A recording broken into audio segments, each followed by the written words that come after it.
What's up, folks? Maximilian here, and welcome back to Ultimate Marvel vs. Capcom 3, The Online Warrior Season 2, and we just hit Episode 19. If you guys didn't get a chance to check out a couple of weeks ago, the last episode we had was talking about learning some new characters, and if you guys are trying to learn new characters or are trying to figure out strategies or what you should be looking for, check that one out, and the annotation is in the top right. But today, we're going to be talking about some developments that have been happening over the past couple of weeks. Did not get a chance to make an Online Warrior episode for Ultimate Marvel 3 last week, but there has been some interesting rumors and news that have been going on for the past few days and over the past week as well. So what we're going to be talking about, some of these marvelous rumors. A lot of the folks at Capcom have been very hush-hush about the future of the fighting game franchises they had, especially Yoshinori Ono. We haven't heard much from the producer of Ultimate Marvel 3 for quite some time now, and I think the last time we actually heard things from him related to the game was pretty much at EVO last year. If anything, a lot of the times he was asked about the game, he would just respond with, "We have no information, no news, just quit asking, there's no more Marvel." But things have changed a lot over the past few months, and we've made a couple of videos about them. Marvel, the company, is aware that we want more, and Capcom has recently come out, and Ono, who's one of the higher-ups at Capcom now, who's mostly responsible for the Street Fighter series, has come out saying that there is something in the works, or that there's things in the works right now that they cannot talk about. And this has me a little curious whether or not Ono is the one that's actually going to be producing more games like Marvel in the future, or an expansion to Ultimate Marvel 3, which is what I think they should do. It'd just be easier to make like an Uncanny edition or something like that, but there is a pretty good chance that there's something going on and they're waiting to announce it. More so the fact that a lot of people and a lot of Capcom guys, when they're asked about this, people keep asking, when are we going to see more? When's the next Capcom fighting game coming out? And they're saying, stay tuned, we don't know the exact date yet, and they're not saying no anymore, so it means that there's something. What is even more interesting is that there's been some mentions of Comic-Con once again, like a lot of guys mentioning that wait till like Comic-Con or E3 or something like that for a big announcement. Now, I wouldn't be surprised if they are holding off something for Comic-Con, because that was when Ultimate Marvel 3 was announced. They announced it at Comic-Con, all this press went up for it, people got to play the game, things like that. So, there's a very good chance that there could be something pretty substantial at Comic-Con related to Ultimate Marvel 3. However, when I get on this topic, I like talking about the games that it could potentially be. The games that I think it could potentially be are Ultimate Marvel 3 and Expansion, or Uncanny Edition. I think that they might be doing something with the mainline Street Fighter series, like Street Fighter V, but I doubt it. They could possibly be doing something with Street Fighter Alpha 4, and I'd actually personally be really excited about it, or Darkstalkers. So, thinking about it, I think Darkstalkers is most likely unlikely. Mostly because the Darkstalkers game has a new one coming out. It's based off of many of the previous Darkstalkers releases with Darkstalkers Resurrection, and they're probably going to gauge a lot of what the public wants with Darkstalkers with that game, because for the most part, I mean, if anybody has actually played these games in the past, the Darkstalkers franchise is something that's really popular. Like, we know of Shenko and Morrigan and Felicia and like all these characters from Darkstalkers. The brand and the characters are what are really popular about the game, but in all honesty, the games have never been truly, really successful. Like, unless they do this huge, marketing plan and get everyone excited for new Darkstalkers, it seems like kind of unlikely that a Darkstalkers game would get made, even though there has been a lot of stuff in the past, like with Darkstalkers Are Not Dead and all that kind of stuff, It just makes me think that it's kind of weird for them to make a Darkstalkers game, and I've talked about this in length before. The other thing that I think, besides Ultimate Marvel 3, that it could be, and most likely is maybe a Street Fighter Alpha 4. The Street Fighter Alpha series is actually one of my personal favorites, minus Street Fighter Alpha 1. Street Fighter Alpha 2 and 3 are really good games. They have some stuff about them that are broken, which all fighting games back in the 90s did. But for the most part, they're really solid, and I would think that a next generation, especially like PlayStation 4 or next Xbox, equivalent of a Street Fighter game would be really damn cool, especially in the Alpha series. Take it back, make the characters younger again, things like that. I think that would be really cool. But for the most part, the greatest likelihood of the game that it could be is Uncanny Ultimate Marvel 3, or whatever they decide to call it. Mostly because they have still a huge roster of characters to choose from that people would like. I would think that all those character polls, and Capcom asking people what they would like to see in future games and understanding which characters are the most popular is still great information and good data to have us understand, like, yo, these characters should be in these future games. So I think that if we're going to see a fighting game, that you guys can be pretty damn hopeful that between all of the possibilities of fighting games, the chance of it being Ultimate Marvel 3 sequel and Uncanny Marvel 3 is very good. So a lot of you guys that keep asking about like expansions for this game or DLC, I think that we might see something as far as a DLC future for Marvel 3. Hopefully within the next 6 months it'll get announced. So who knows if that actually is going to happen. It's just that a lot of this news and information is kind of leading up to it. So hopefully we'll know more as it comes out, and as soon as the details arise, I'll be doing some breakdowns or anything of what their information is for the new game they got coming out.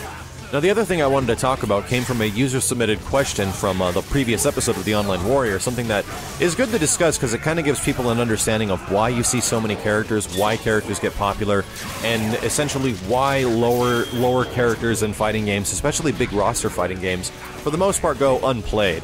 I actually think Ultimate Marvel 3 is a good example of a fighting game where the majority of the cast is playable, like can still actually do something. There's been plenty of fighting games with large rosters before where the lower bottom tier of the game is just complete garbage. They can't do anything at all against the guys that are really good. But for the most part, Ultimate Marvel 3 has characters that still has a lot of mix-ups. All the team synergy that's available in this game actually makes them really potentially useful. Like, Shenko's considered the bottom of the tier list in this game, and she's still pretty good if you get her gold armor assist, and you actually get her into some lockdown, get some lockdown assist using her on points. So it just goes to show you it takes a little bit more effort, and that's what I wanted to talk about. The question came from HPOTA863, and he's like, Max, question, now Virgil is top tier. Do you see any other characters that could take the spot from Virgil? I mean, no one plays with these so-called low-tier characters to discover if they have that spark that you and other characters need to make them better. This is an excellent question, and these are the kind of questions I really like. If you guys have questions similar to, like, strategies or how to develop your game or somewhat the innards of Ultimate Marvel 3, leave a question below, because I'd like to tackle this kind of stuff. What I think is the biggest issue when it comes to fighting games is the ease of quote-unquote usability. How big the barrier of entry is to be getting good with a certain character, and how long it takes to get good with that character and stuff like that. Now, certain characters in this game have the potential to be really damn good. Characters like Chun-Li have really powerful mobility. Characters like Jill, for example, have some pretty powerful mix-up potential. But the issue is with these characters, and even C. Viper to an extent, not a lot of people play C. Viper or Chun or, you know, Jill or any other of these, like, more difficult to use characters that can have good damage output, but they just take a lot of work because other characters do things similar that they can do, but just easier. The methods and usability of some characters like Virgil, as an example, is so much easier than other characters that it makes it not worth it in competitive play to risk the fact that you might have to drop this really long, extensive combo that might not do as much damage as this other character does, and it's easier to do. I think Spencer is an excellent example of that as well. Comparing Spencer to, like, Spider-Man is a great example because Spencer dishes out damage really hard. Spider-Man can dish out damage really hard, but Spider-Man's just harder to use. Learning how to use that character is much more difficult in comparison to Spencer, and Spencer has a really powerful, like, instant overhead and things like that. He's just easier to use. This happens a lot in fighting games. Sometimes you get characters that are similar to others, and sometimes the move lists and the move, like, supers and whatever the heck they share between each other is just almost the same, and it's like, the only thing that's really different between them is some minor frame differences in their skin, pretty much. But where the cookie really crumbles is how good is their movement, their mobility compared to each other. How easy is it to dish out big, damaging, like hard damage when you need to do it? And that's the part where the big characters are separated from the weak.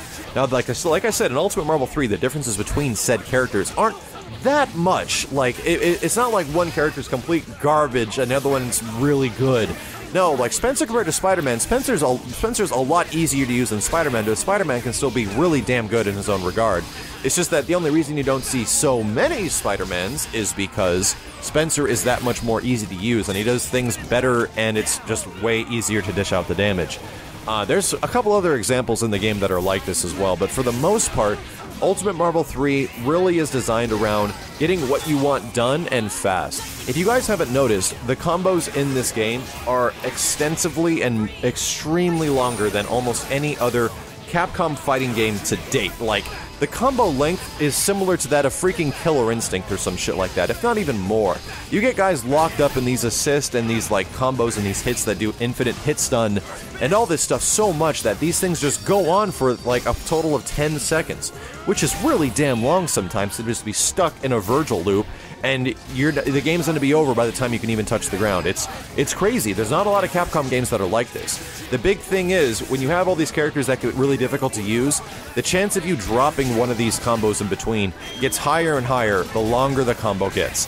Because you have all these really unique inputs, all these crazy button presses, and it gets so much more difficult the longer the combo goes that it's just game over by the time, and you drop it right before you get your super or something like that. I actually have a huge personal problem with this, with like continually getting these huge long-ass combos, especially in an online environment where the network can vary person to person, and you have to adjust early on in a match. It's really hard. It ends up being really difficult, and it's one of those things I don't know if I exactly like as much about Ultimate Marvel 3, but it is definitely how the game is, and learning the characters that have the easier to perform combos that actually do a ton of damage and dish it out like quicker or without as many button presses as others is really what defines why characters like Virgil are up there. Now, getting more to the question, why do you think, or do you think there's other characters that have the potential to make it up to the top tier as Virgil has? Well, considering how much has been discovered in this game, a lot of people have mentioned, and I completely agree, that the amount of information and the amount of like technology that has been discovered in UMVC3 is comparable to like 5-6 years in Marvel vs. Capcom 2, and there's a shit ton of stuff in Marvel vs. Capcom 2 that took a long time to learn.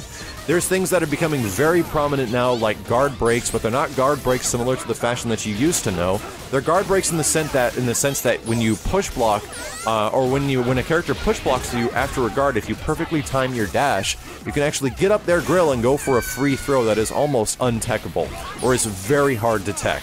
So that stuff is becoming extremely prominent now, and it makes you question whether or not you should be you should be even advancing guarding, which is crazy. Like, you know, a lot of the times you're like, I just need to get this guy off me, I'm just an advancing guard, but now you actually have to think about it in the character you're fighting against, because they could have potentially a guard break setup where they can negate your advancing guard, get in and get a free throw.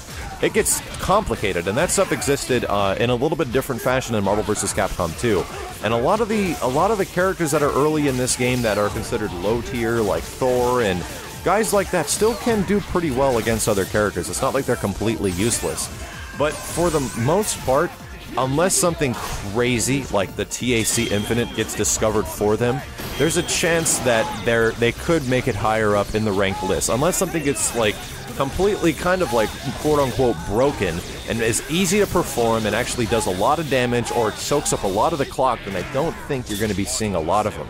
The last thing that happened to actually change this, to actually potentially remove Virgil from the top tier spot and actually throw a low tier character up there, even though it hasn't happened, was the Jill TAC Infinite. And if you guys had not caught it yet, just Google or YouTube Jill TAC Infinite, and you'll find Jill's Infinite that is what appears to be not that difficult to do, is only like 3 or 4 inputs, and is a huge clock burner. It takes up so much time, it does actually decent damage, and people thought Jill might actually bump up the tier list because of this, because she's got an easy TAC Infinite, but in all honesty, even though Virgil doesn't have a TAC Infinite, a lot of other characters do, and it really didn't matter.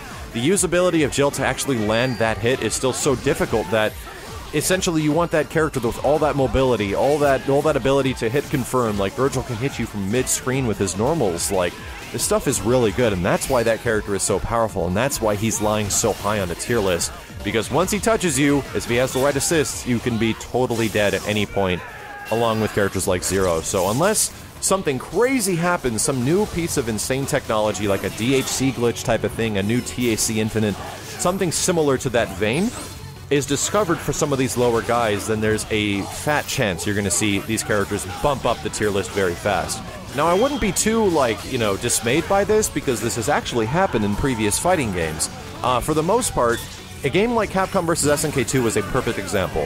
Characters in that game, there are good characters, there are amazing characters like Cammy and Sakura and Sagat and Blanca and so forth, but when it came to something called the roll canceling glitch, you were able to apply invincibility frames from a roll to special moves, and what it did was that it made other characters in the cast, because of this glitch, so much better. Like, it almost made it that almost everybody was playable because of it. Now, some characters still, like, if you combine Sagat with roll canceling, or you combine Vega with roll canceling, they were just even better, but it actually made the lowest tier characters usable if you got used to such a technique. So there's a chance. I mean, the biggest issue is that the ability to do such a technique takes a ton of practice, a ton of timing, and it takes a huge amount of expertise to pull this stuff off consistently. So it's still in the same, idea that all these technical combos and this long combo strings and all this stuff is still going to take a ton of work, a ton of practice, a ton of time. But there is a chance. So for you guys that might be, like, curious about the future of Ultimate Marvel 3, or if these characters can possibly make a bump up the tier list until something crazy like that is discovered that gives everybody kind of like an even chance, like the roll cancel glitch did in CVS2, then I wouldn't hold your breath just yet. But who knows, man? Stuff keeps getting discovered for this game. I swear, like, every single week there's something new and crazy, or some crazy technique that you've never seen before. So let me know what you guys think in the comments. Let me know if you think the future of Ultimate Marvel 3 has been way too discovered and there's no chance that we'll ever see anything like this before. Or do you think that there's a chance something like that could possibly show up and get some of those lower characters higher up the tier list and more on the playable and usable matches that we are used to watching in higher level tournaments? And if you guys think that games like Ultimate Marvel 3 with Uncanny Edition or Street Fighter 4 Alpha, or Street Fighter Alpha 4, I'm sorry, are possible, let me know which game you would like to see. I'd imagine a lot of you guys are like me, you want to see more Marvel, more of this game, more characters, more stages, all this stuff. But at the same time, I do think like a whole new game like Street Fighter Alpha 4 would be pretty damn cool. Let me know in the comments below. Thank you guys very much for watching, and I'll see you next week.